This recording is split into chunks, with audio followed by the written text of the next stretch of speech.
Welcome in to another episode of the WestsLife Podcast. I am your host, Josh Barnett. We are sponsored by Holman Barnes Group, which includes West Ashfield League's best place to watch the games live and loud this Saturday. The boys and the girls watch it live on the big screen, just like as I did last Sunday afternoon. Please give us a follow on the socials at WestsLife Pod on Instagram and Twitter, and you can check out the link tree link in those profiles, which will give you send you off to wherever you like, all the content that we have, including our patreon.com/WestsLife, and also our YouTube channel. Shouts to the dozens of you tuning in, our loyal listeners. How much we love you guys tuning in. Even this late in the season, previewing a game that does not really matter that much, but each and every one of you joining us, we really, really, truly appreciate it, and share it with your friends as well. Say, hey, that team that we hate, the Wests Tigers, these guys, they like to talk about them, and they're good therapy, as a lot of people tend to tell us. Mr. Thompson, how are you this evening? Yeah, g'day, Josh. G'day, listeners. Pretty good this evening. Looking forward to talking about a couple of games. A bit of news around as well. So, yeah, it's a nice chill Wednesday evening for me. Yep, hump day. Looking forward to the weekend. So, yeah, like I said, you can watch the game live and loud on Wednesday at West Ashfield Leagues, and they also are offering 50% off any hiring of event spaces on Monday to Thursdays. So yeah, if you want to host your next function at West Ashfield, they've got plenty of stuff they can cater and all that sort of thing. So check out holmanbarnesgroup.com.au. It's under our clubs, and then West Ashfield, and then functions, something like that. But contact the guys. They're a friendly team at West Ashfield. It's we love them over there. Holman Barnes Group, bringing people together. Righto, let's get some Wests Tigers news up first. So it seems like Wests Tigers get linked to a lot of players that don't end up coming, and I feel like this Luke Thompson thing, the rumour who's currently playing for the Bulldogs. Do you think there's much in this? Is it just that they're mentioning us because we've got so much cap space to spend? It's a little bit surprising for a forward for us to be linked to. I feel like we should be going for a few more backs, especially. I mean, we've got a few halves incoming and that sort of thing. But what are your thoughts on Luke Thompson if we did actually bring him over? I mean, if we got him, it'd be a solid signing. We'd have to let someone go. He's spent a lot of the year out injured or head knocks, so I would say it's just a matter of whatever the club decide to go with. I feel like it'd be a bad idea because we've already got plenty, like you said, we've already got plenty of forwards. We've got plenty of forwards coming through. It doesn't seem reasonable or smart to get rid of any of the youngsters we have up and coming through the grades. Yeah, I think we stick with what we've got personally. But yeah, at the moment, I don't think there's too much to this. It's like you said, we just get linked to every Tom, Dick and Harry out there, so they might as well link us to him. Yeah. That's, you pretty much nailed it there for me. As a little tidbit that I saw from James Hooper. So he's had a crack at Mr. Pascoe because he was the only CEO in amongst the 17 teams that didn't attend some do for the NRL at Sydney Olympic Park at the Blues Centre of Excellence. Apparently, the Brisbane CEO flew down for it. The New Zealand CEO was on a Zoom link, I believe. But yeah, the only person that wasn't at that meeting in any capacity was Justin Pascoe. Apparently, our CFO was Zooming in instead. So, do I care that much about it? Not really, but I just thought it was a little bit of a funny thing that James Hooper said there, but a little bit of a I don't know. In terms of In terms of embarrassing things that management have done, this is probably way down the list. He's just trying to turn a molehill into a mountain. Like, it's literally a nothing story, and he's just trying to make it seem like a bigger deal than it actually needs to be. If he already had prior commitments, then he already had prior commitments. There's not much that can be done about it. Yeah, I don't know too much about it to really have too much of an opinion on it. But one man that does have a big opinion on, or he's always got big opinions on everything, is Mr. Benny Elias. So for those who didn't see him on Fox League tonight, he's had a massive crack at the club for taking a home game to New Zealand. I'll play a clip of that here. Mr. Bashara is claiming that Benny's copied his rant from Monday's night. If anyone missed it, Rob came back to the show in AI form. That a rant that Gussie got him to record. So towards the end of the show, Rob had a little bit of a rant, and he reckons Benny's pretty much copied him here. But I mean, I don't know. See what you guys reckon. They're over now playing at Hamilton in New Zealand this weekend. It's their home game. And look, I'd like to know if the coaches and the players were informed before they gave them that game over there. They're saying that they want to give back to the New Zealanders who came over here. Hang on. When they came over, since when were they the NRL specialists and the leaders of the NRL? Then every game, every club should go and play a game in New Zealand. Every game should. Well, why wouldn't every other game go there, Gordy? Because they don't want to play the Warriors. They're too smart to play. How would you play the Warriors? So it's your home game. You're saying it's a silly idea. Look, if we were vying for a top 8, like, ha, don't laugh, Gordy. You did in the green room when I said that. But if we were vying for a top 8, we're going to Hamilton, New Zealand, to play in a game, capacity crowd, sold out. There'll be probably 10 Wests Tigers supporters there. It's all the Kiwis, all the Warriors over there. Who are the 10? What a great decision by the management. Can you tell me who the 10 are? I just want to... You'll be able to name them. What are your thoughts on that, Az? We've talked about the topic well before the game incoming this week. Benny does kind of have a point in terms of if this game was crucial, I think we'd all be saying it a lot more. But I mean, the fact that the game doesn't count. Look, I've said it before. It was one of the reasons I dropped down from being a full season ticket holder to just Leichhardt only this season because, it was 9 games for a season ticket now instead of 10. And previously, in the past, back in the day, you got, I think it was like 14 because you got the reciprocals for the ANZ away games as well. So, the season tickets are just a joke now. So, it's the same as an NFL team now. You get 9 home games. But anything to add to that, Az? To me, I don't think anyone really expected the Warriors to be doing as well this year as they have been.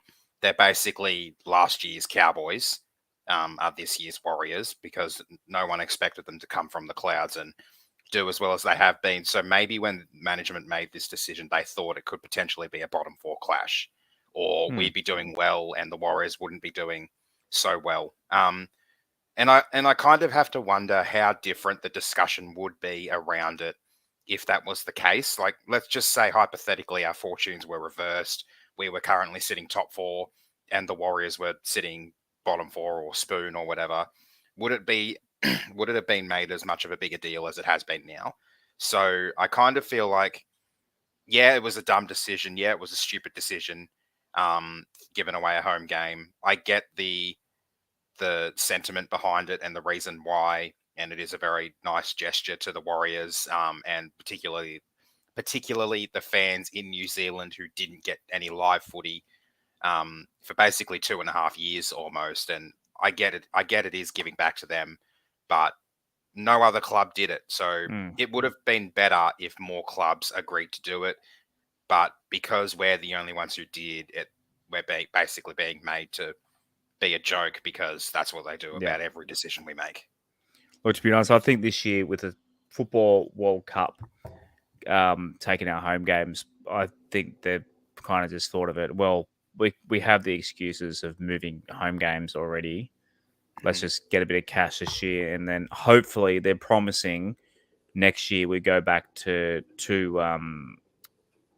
2 home grounds for next year, not including Tamworth and Magic Round. Yeah, to me there's a whole lot of ifs about it, I guess, because there's that if, like, what if our ladder positions were reversed, or what if we were closer on the ladder at this time, like close to the top 8, both of us, and then there's that what if of, would the decision have been any different if not for the World Cup? Like, there's so many different potential reasons for the decision.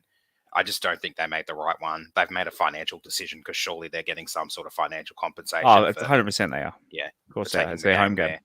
Yeah, we have to get some sort of benefit out of basically saying thank you to the people of New Zealand. But like I said, I think last week or the week before, the Broncos did something much, much simpler, much, much easier.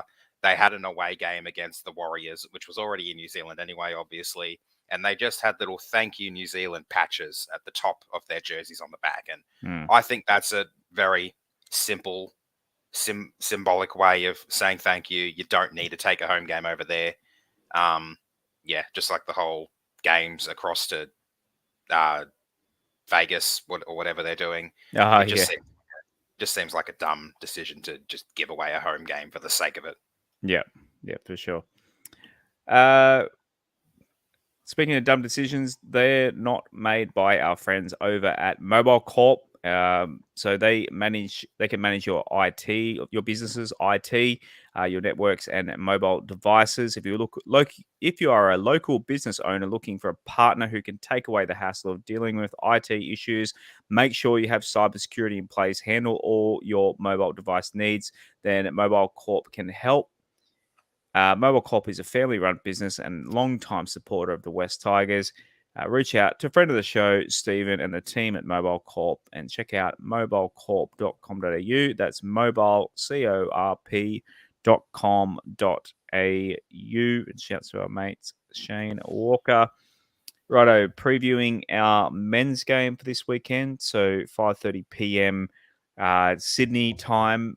So that'd be 7:30 local time. I think 7:30 local. Yep. So, Az, do you want to run us through the team list? Sure can.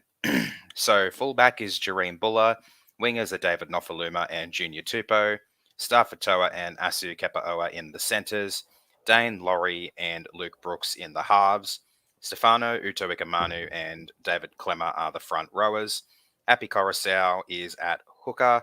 Isaiah Papali'i and John Bateman are the second rowers, with Fanua Pole at lock. Jake Simpkin, Alex Seyfarth, Alex Twoll, and your man Sean Blaw back on the bench. Justin Matamua has been moved back to 18th man, with Atasi James, Tristan Riley, Josh Felady, and Kit Laulili in the reserves. Yeah, my man is back, number 17 this week,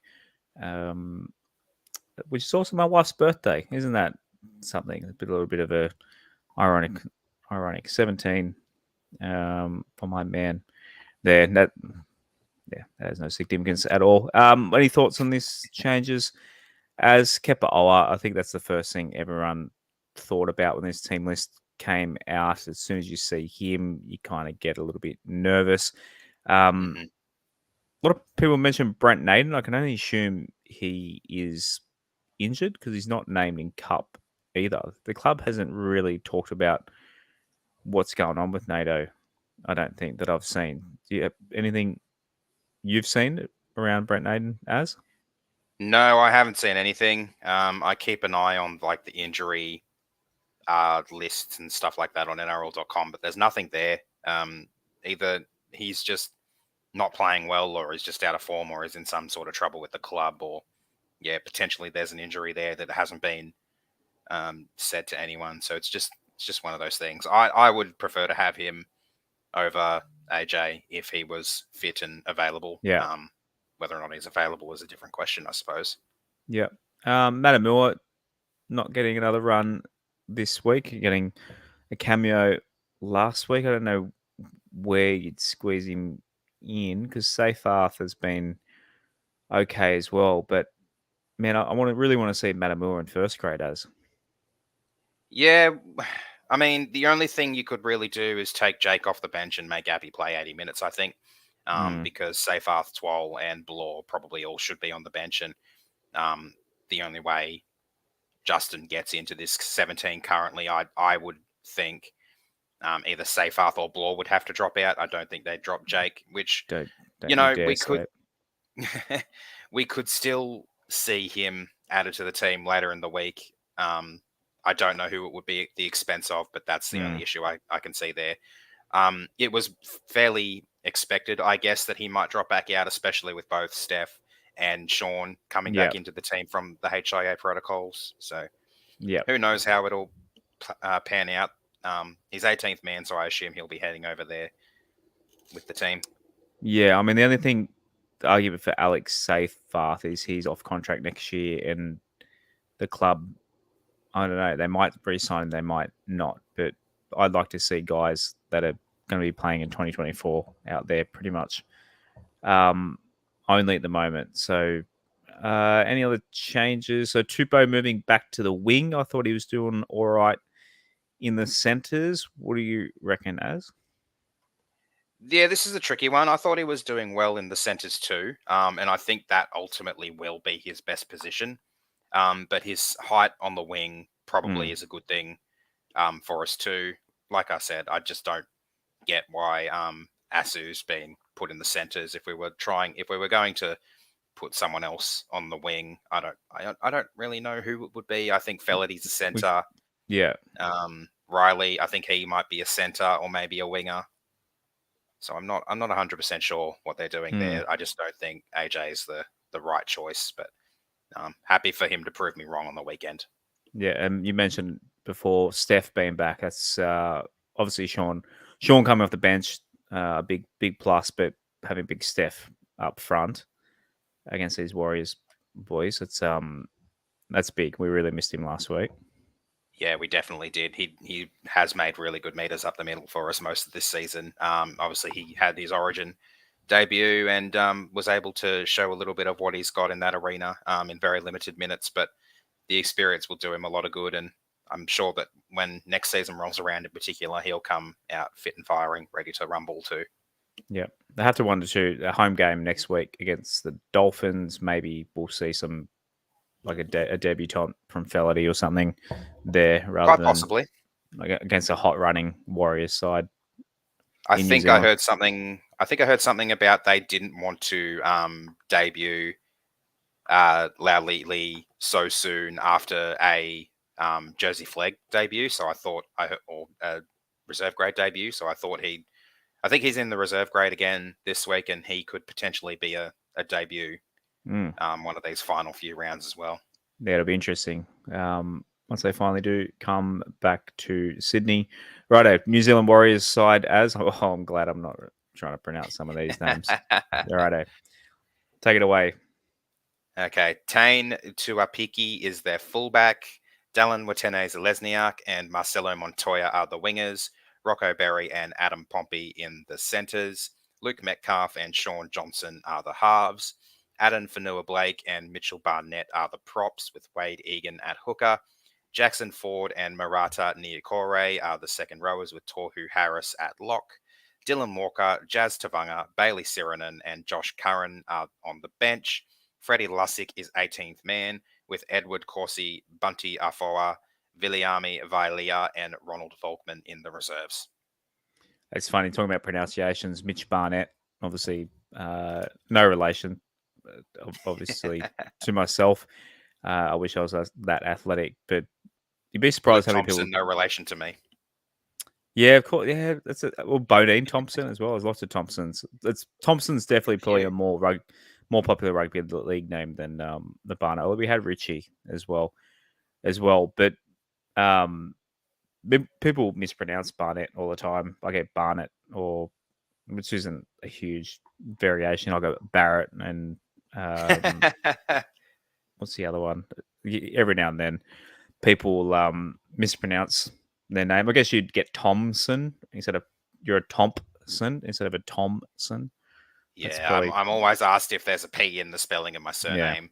Yeah. I went down to the Ermo to put my tips on for the weekend tonight, and I got an Aaron on my way out, so that was a little bit awkward. I'm like, no, definitely not Aaron.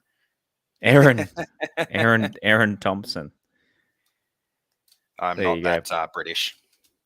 Matchups that you worry about in this lineup, as? Well, in my opinion, Sean Johnson should be winning the Dally M this year. So he is public enemy number one for us. He is the player who's the biggest chance of ripping us completely and utterly to shreds. Their forward pack is very scary. They've been doing so well for them this year and are a big reason why the Warriors are where they are on the ladder. Fanua Blake, Mitch Barnett were both very good pickups for them this season. Jackson Ford and Marata Niokore have been running some very, very good lines, and Tohu Harris locking the scrum is a very big danger as well.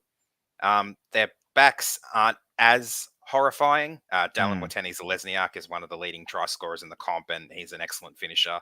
Yeah. So he's another danger man. And Chance Nickel-Klukstar being out for HIA this week is a big bonus for us. And young Tane is at fullback after coming on as 18th man last week. So haven't obviously seen too much of him other than what he did last week. But for a young kid, I think there's a lot of talent there. So lots of dangers this week. Dangers all around the park pretty much. Apparently it is meant to rain last I checked over there, but so maybe putting some bombs up to that young kid. Mr. Bashara did mention that he's got the forecast for Hamilton on his phone. Where the old Tim Bailey Bashara, he told us that when he was putting his bets on, he was going to put a couple of Warriors try scorers in there, but he reckoned it'd be too risky because of the wet. But we'll do that in Rob Stradamus later on the show. So a few matchups. So last time out, the Warriors beat us 22-2 last year at Mount Smart Stadium. And then in Campbelltown earlier that year, they beat us 16-12, which was the Luciano not even going to check it game, I believe. That's the one. Magic round, that says Lang Park. So I'm assuming that's Magic round 2021, 18-16. Oh, that was no, that wouldn't be. That's not Magic round. We didn't play the Warriors in Magic round. Why did we play him? July. Oh, that's when the competition was relocated to Suncorp, right, because COVID. That was a thing, wasn't it? And we played him in Gosford in 2021. We lost that one 30-26. We played him. This will be, now I just noticed, it'll be the sixth different venue that we've played them in 6 games. So SCG, Gossie, Lang Park / Suncorp, Campbelltown, Mount Smart, and now what's the oval called? Whatever. Hamilton, wherever Hamilton's. That's the one. 6 different grounds in six games. So there you go. Our last win was Campbelltown 2019. So just pre-COVID, we smacked them 34-6 earlier. That would have been pretty early in the year too, 24th of March. Yeah. So fun fact for the listeners, I'm the stats guy, so I've always got the fun facts. Of course you do. That was the first, after that round, was the first and only time that Tigers men have finished a round on top of the ladder. So there you go. That was after that result, that's the first and only time the Tigers have been first at the end of a round of footy. And there was a 4-game winning streak between 15 and 17. So we beat them at Campbelltown in late 15, 50-16. I think I remember that 50-16 might have been Pat Richards and Keithy Galloway's last game, I believe. Yep, and there was also all the drama around Robbie Farah there too. Yeah, so that's there were right. A lot of signs and stuff. I remember one of Paddy Richards' tries, he awarded it to himself in celebration. That's right. And there's a photo. There was a sign that says "We love you, Robbie." I'm actually sitting right next to it. That got photographed as well. That's right. Fuck me, there's been a lot of drama at this club over the years, isn't there? It's the last decade.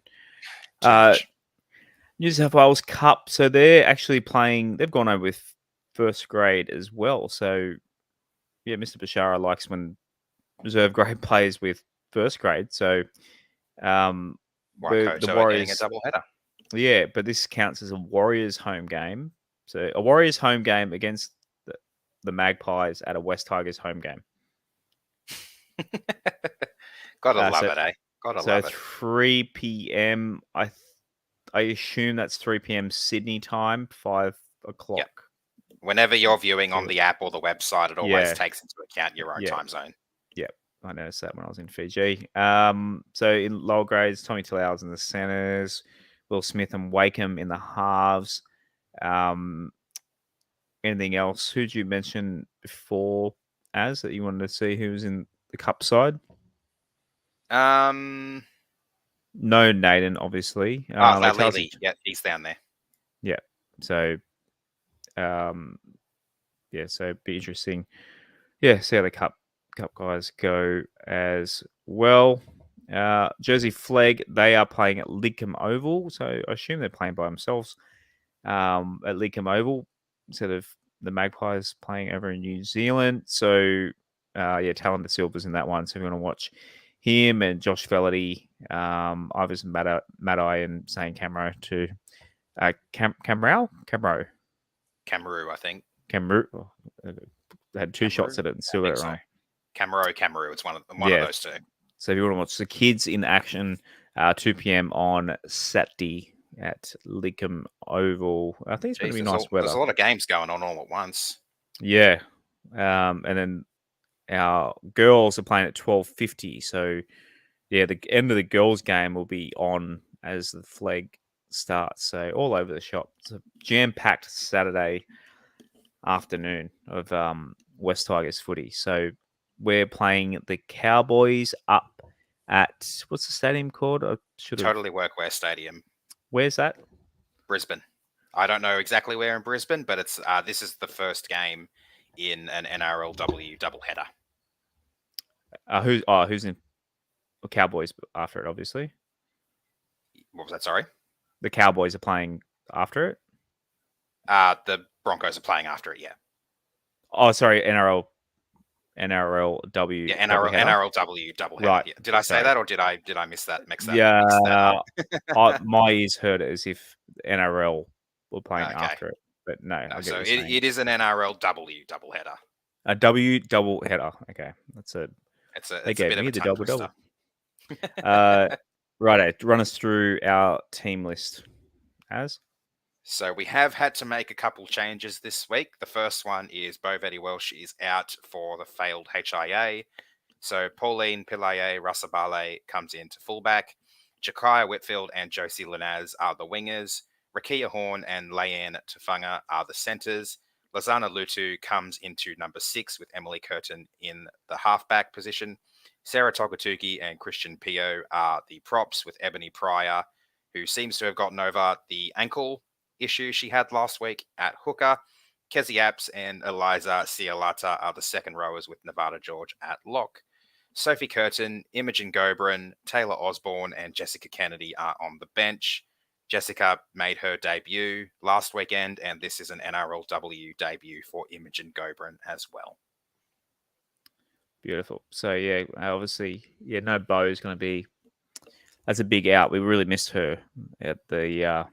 obviously, she went out during the game last week. Any update on her, Az? How long is she going to be out for?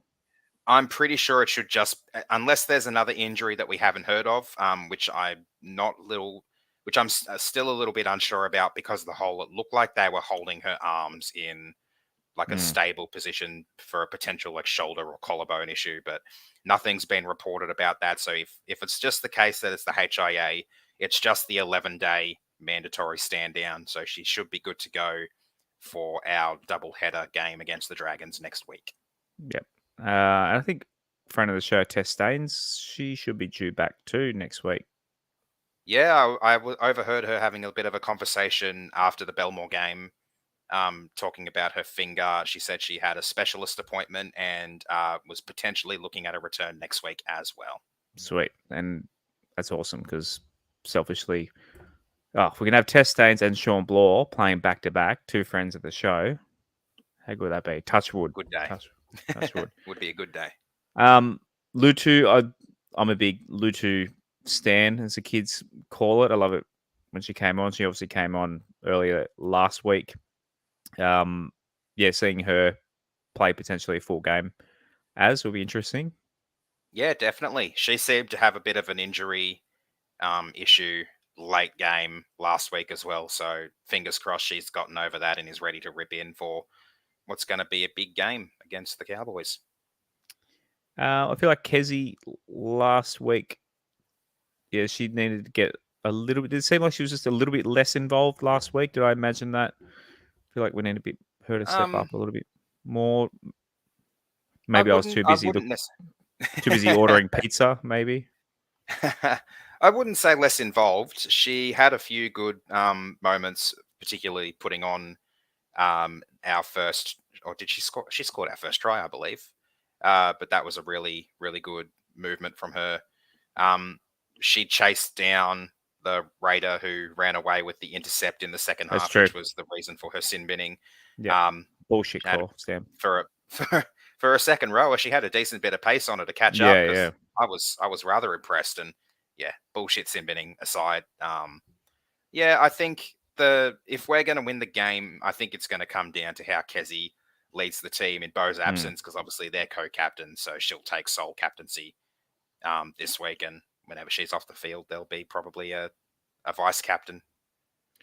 The Cowboys side, who are some of the superstars in the North Queensland side?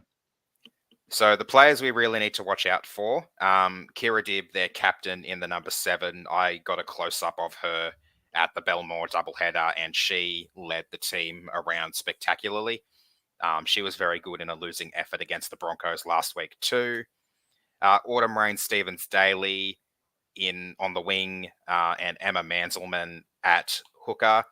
Probably the other two major danger players. I sent to you and Rob in our chat earlier this week that China Pilata is on the wing, which is one that I'm interested to keep an eye on because she played in the front row last week. So I've never seen a front rower move to a wing, so there's potential for that to be a bit of a danger player for us as well. Okay, keep an eye out for China on Saturday. Rob Stradamus and Footy tipping time. So Rob Stradamus, he did originally he was feeling it this week. He wanted 7 try scorers, but like I said, he removed the Warriors try scorers, and he thinks it might have been bad karma to tip that many try scorers against the Wests Tigers. So for the Rabbitohs, to add to your multi, so Latrell Mitchell and Tane Milne, Joseph Suwali for the Chooks, To'o for the Panthers, and Dom Young for the Newcastle Knights. So what does that all equal? I'm not too sure. But that's his multi. I believe he did 4 last week, and it was 3 out of 4. He actually almost got it last week. I think Dom Young was the only one he missed out on, because I think he had Dom last week too. Yeah, he's riding Dom again this week. So our tips for this week, I think most people would have tipped these 8 teams. It's crazy in the market this week. The shortest price underdog is, I believe, the Dolphins. Yeah, the Dolphins are $3.16 to beat the Roosters, and they're the only. They're the short price. So Tigers are $5.10. Manly is $6 to beat the Panthers, even though they're at home. The Panthers. Jeez, last time I checked, Manly were $8.50. Oh, I guess that's maybe come in a little bit with the a couple of injuries. Luai ruled out. Yeah. We've all gone Sharks. Titans are $3.50 in that one. We've all gone Broncos at home against Para. Para could well miss. They could pretty much fall out of top 8 contention. They'd lose this. Looking at the table. Yeah, the ladder it's a bit intense at the moment. That whole cluster in the middle. The Sharks are in trouble if they lose. The Rabbits are in trouble if they lose. The Roosters are almost knocked out if they lose. And the Eels, if they lose, they're pretty close to being in deep trouble as well because only 3 rounds after this one. Rabbitohs at home, $6.40 for the poor old Dragons. Tigers, like I said, $5.10. The Warriors are $117. The Tigers are $5.10 at home. That's the last time we used that joke for this episode, I promise. We've all gone Chooks against the Dolphins at home. The Raiders are $4.20 outsiders against the Storm in Melbourne, and then the Knights, they're running hot. They're playing the Doggies up in Newcastle, and the Doggies are $3.29. So all 8 of us, I would assume that most people are tipping these 8 teams. So unless you're trailing behind and you need a couple of upsets to catch up, but we've all played the straight bat this week. Just finding it really difficult to tip any upsets this week. I think the most likely potential upsets could be the Titans over the Sharks. They are also another team who could be in trouble of missing the finals if they lose this one. Both my dad and my brother have gone the Raiders over the Storm. I think mainly because the Raiders have a really strong record against the Storm in Melbourne. So that's probably another potential upset as well. But other than that, it's really, really hard to see any of the other underdogs winning. The Dogs, I think they're coming off the bye, but they got beaten spectacularly by the Knights the same weekend we got walloped by the Cowboys. So I don't see them being able to turn that one around. There's just a bit of a one-sided weekend by the look of it. It's just how the draws kind of happen at the moment, and just poor us, the Doggies and Dragons. So a big chunk. There are some absolute blockbusters in the last few rounds, though. Like I already know the Tigers, Broncos Dolphins. and the Storm. Broncos and the Storm play each other in the last round. That's going to be an absolute blockbuster. So there's a few more to go. Our Patreon, I don't know if our Patreon guys dropped any questions or anything in our rant channel this week. No, they've been very active on the conversations everywhere except the rant channel. Everywhere else, they're having a rest from their rants. I think they were ranted out for the season. But if you want to take part and join us in the Discord and support the show from just a few bucks a month, patreon.com/WestsLife. Super easy to sign up. Join. You can be an Adam Dwayhe member. What's the other one? Alex Twall, or our beloved Benji Marshall members, even Shane. No rant from him tonight either. So it looks like a bit of an early mark so our next episode will be Monday, back to Monday, 8:30 p.m. No Matildas. They're playing on Saturday. They're playing Saturday too, aren't they? What time are they on? 5:30. So do you watch the Tigers or do you watch the Matildas? Are the Matildas on Channel 7? Yes. We're gonna have to split screen it one way or the other. So it's a tough one, isn't it? Well, I don't have to make the choice. I'm not going to be able to watch much of anything on Saturday. Are you allowed to say where you're going to be? There's nothing to say that I can't say. I won't go into too much detail, but I might end up being on TV at some point later this year, or early next year, depending on when the show airs. If I'm selected, I am currently a standby, so I'm going to be at Moore Park pretty much all day, all afternoon on Saturday, and won't get to see too much of the footy, unless I'm allowed to have my phone on me if I'm not required. And hopefully win some money as well as. That is a big possibility. Thank you, everyone that joined us live. Jason D's asking where's AI Rob tonight. Ask Gussie. Gussie made that for us, so maybe he'll make us another one for Monday's show. Hopefully, Rob might have another 2-minute rant in him for him. But Jason, he brings up some great comments. Jason, he said, "Are you filming the part of the new Bachelor?" No. That's a good idea. Let's make that happen. Different game show. You win money in this, not cost you money by getting a wife. Righto. See you guys Monday, 8:30 p.m. as always, as go the Tigers. Go the Tigers. Thanks for listening to another episode of the WestsLife Podcast. Please follow us at WestsLife Pod on Instagram and Twitter, and facebook.com/WestsLife Pod. You can also support and take part in the show at patreon.com/WestsLife, and give us a subscribe on YouTube and turn notifications on. We'll see you again next time on another episode of the WestsLife Podcast.